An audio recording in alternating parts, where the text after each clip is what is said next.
Ya, selamat pagi. Pagi. Ya, saya hormati Bapak Ibu Guru, Bapak Ibu Dewan Guru SDN 21 Sungai Ima. Yang saya hormati Kepala Sekolah SDN 21 Sungai Ima dan rekan-rekan kegiatan atau komunitas belajar sekolah.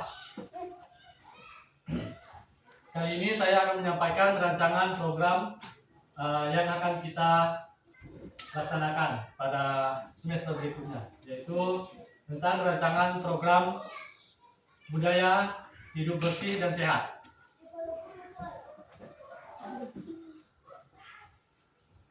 Ya, latar belakang program budaya bersih dan sehat ini diimplementasikan dalam rangka mendukung pembelajaran PJOK yang berpusat pada peserta didik.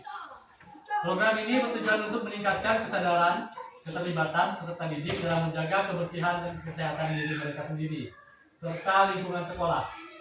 Suara, pilihan, dan kepemilikan peserta didik akan didorong dengan memberikan mereka kebebasan dalam memilih kegiatan yang ingin mereka lakukan terkait dengan kebersihan dan kesehatan, serta melibatkan mereka secara aktif dalam perencanaan dan pelaksanaan program ini.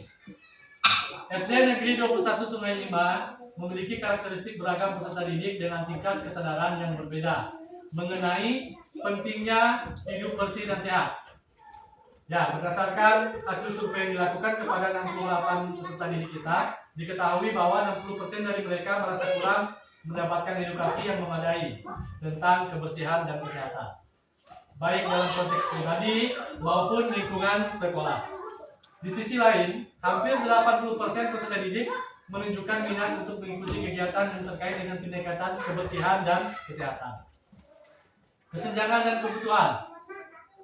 Kurangnya pemahaman tentang pentingnya kebersihan pribadi dan lingkungan. Kemudian, partisipasi peserta didik yang masih rendah dalam menjaga kebersihan, serta perlu adanya media pembelajaran yang lebih interaktif dan berbasis pada partisipasi aktif siswa. Tujuan program. Adapun tujuan program dari kegiatan kita ini yaitu budaya hidup bersih dan sehat untuk memfasilitasi pembelajaran PJOK yang berpusat pada peserta didik. Dengan memberi mereka kesempatan untuk berbicara, yaitu suara, memiliki kegiatan yang relevan, yaitu pilihan, dan memiliki rasa tanggung jawab dan kepemilikan terhadap kebersihan dan kesehatan di sekolah. Program ini juga bertujuan untuk menciptakan komunitas belajar yang inklusif dan kolaboratif dengan melibatkan peserta didik, guru, dan seluruh warga sekolah dalam menjaga kebersihan dan kesehatan. Capaian langkah-langkah dan hasil yang diharapkan untuk setiap tujuan, yaitu capaian 1. Capaian 1 yang kita tuju yaitu meningkatkan kesadaran peserta didik tentang kebersihan dan kesehatan, yaitu langkah-langkah aksinya. Yang pertama, ada mengadakan sesi diskusi dan refleksi mengenai kebersihan dan kesehatan. Yang kedua, yaitu mengajak peserta didik untuk berbagi pengalaman pribadi tentang kebersihan dan kesehatan. Selanjutnya, mengorganisasi kampanye internal sekolah tentang kebersihan dan kesehatan. Yang keterlibatan peserta didik, yakni peserta didik terlibat aktif dalam merancang kampanye dan memilih materi yang ingin mereka pelajari terkait kebersihan dan kesehatan. Capaian yang kedua, yakni meningkatkan partisipasi peserta didik dalam menjaga kebersihan.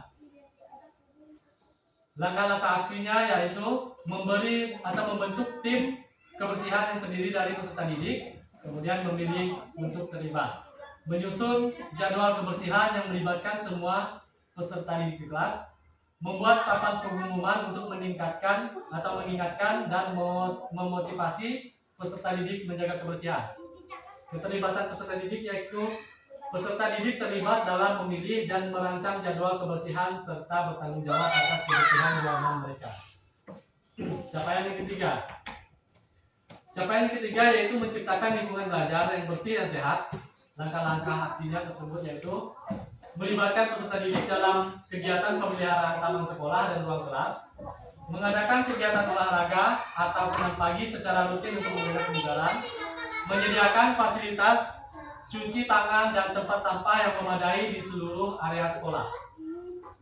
Keterlibatan peserta didik yaitu diberi pilihan untuk terlibat dalam pemeliharaan fasilitas dan merencanakan kegiatan yang dapat meningkatkan kesehatan. Struktur program dan mitra dalam komunitas belajar.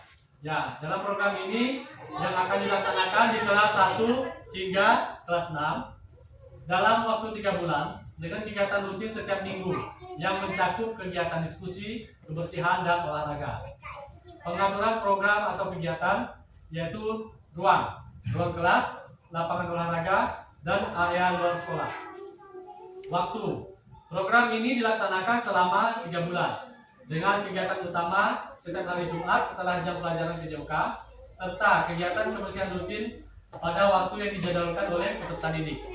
Nah, mitra dalam komunitas belajar ini yaitu mencakup seluruh kegiatan atau mencakup seluruh warga yang ada di sekolah kita, yaitu guru PJOK ya, sebagai fasilitator utama dalam kegiatan olahraga dan kesehatan. Yang kedua, kemudian guru kelas, yakni untuk mendukung program kebersihan kelas dan area sekolah. Peserta didik sebagai aktor utama dalam merencanakan dan melaksanakan kegiatan. Dan yang terakhir yaitu orang tua, berperan dalam mendukung kebiasaan hidup bersih di rumah. Ya, pernyataan tentang kapasitas yang dimiliki kelas atau sekolah. Sekolah memiliki kapasitas yang cukup untuk melaksanakan program ini, baik dari segi fasilitas maupun sumber daya manusia. Beberapa aset yang dapat dimanfaatkan yaitu pertama, fasilitas olahraga yang memadai, kemudian area taman dan ruang terbuka hijau yang dapat digunakan untuk kegiatan kebersihan, keberadaan guru PJOK dan guru kelas yang mendukung keterlibatan aktif peserta didik dalam kegiatan. Yang keempat, komunikasi yang baik dengan orang tua yang dapat membantu mendukung penerapan budaya hidup bersih dan sehat di rumah. Ya, rencana evaluasi. Evaluasi program ini akan dilakukan untuk mengetahui sejauh mana keberhasilan dalam mencapai tujuan yang telah ditetapkan. Ya, bagi peserta didik melalui survei dan refleksi yang dilakukan secara individu maupun kelompok. Kemudian guru melalui diskusi dan wawancara mengenai keefektifan program. Jadi sejauh mana guru ini akan mengevaluasi kegiatan yang dilaksanakan oleh peserta didik tentang efektifnya program yang akan kita laksanakan. Selanjutnya, anggota komunitas belajar, yaitu wawancara dengan komunitas atau anggota komunitas untuk mengetahui tingkat partisipasi dan keberhasilan kolaborasi dalam kegiatan. Nah, jadi dalam rencana evaluasi anggota komunitas belajar ini, bagaimana koordinasi yang terjadi antara komunitas belajar yang kita laksanakan, ya.